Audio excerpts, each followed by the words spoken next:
everyone, and thank you for tuning in to this edition of ALH Live. We are on location at the ShoWare Center in Kent, Washington. Here with me today, I am privileged and honored to sit with R&B legends H-Town, Mr. Daryl G.I. Jackson and Solomon Shazam Connor.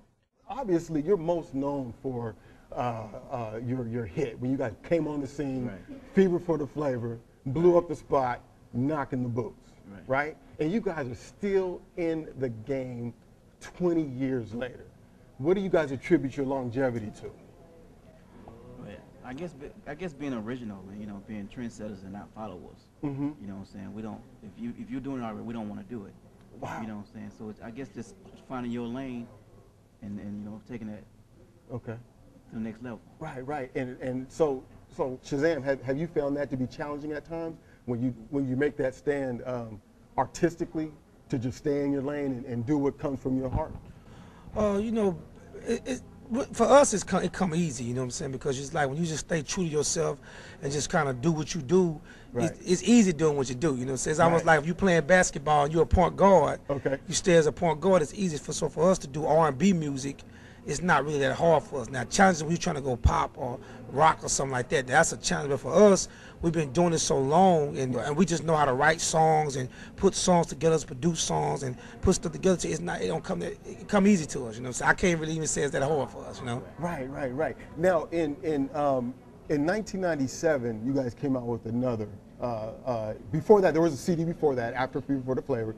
But I know in 1997 there was Ladies Edition, right? And from the first album, Fever for the Flavor, to Ladies Edition, there seemed to be a lot of maturity that happened in H-Town. You know, how did that evolution come about?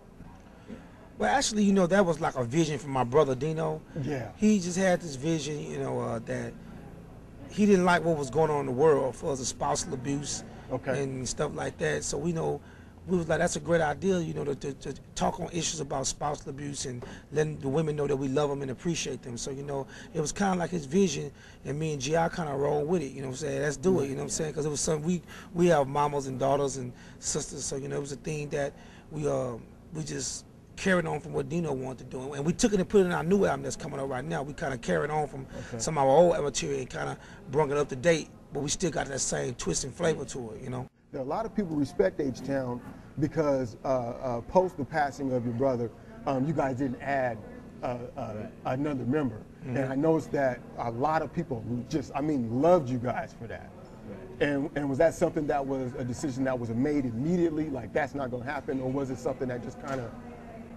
It kind of was that decision, but we had asked the fans, Sure. You know what they thought about it, and a lot of them was like, "Nah, you know, don't do that." You know, and we felt the same way. You know what I'm saying? So we kept it as to, you know, H-Town for life. You know what I'm saying? Keeping the H-Town legacy going. You know what I'm saying? We know he can't be replaced.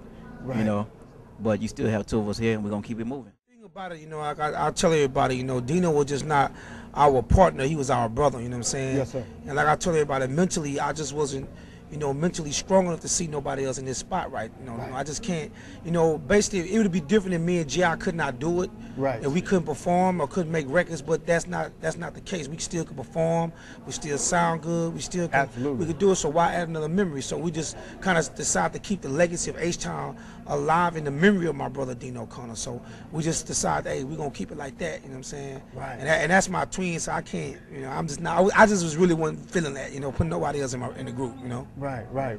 And that's an excellent segue to ask about the new work, the new album, the new singles that are out with your producer, A-Flat, and some of the other projects that you guys have going on right now. What can you guys tell us about what's going on with H-Town right now? Well, right now, you know, we just dropped a new single with Jodeci called Knocking Your Heels Off. Okay. You know what I'm saying? You can get that on iTunes. Okay. And we have another single for the ladies called I Appreciate You. Awesome. You know what I'm saying? That's on iTunes. And we have the remix with Pretty Ricky to Knocking Your Heels Off. Okay. So, you know, we just showing different worlds, you know what I'm saying?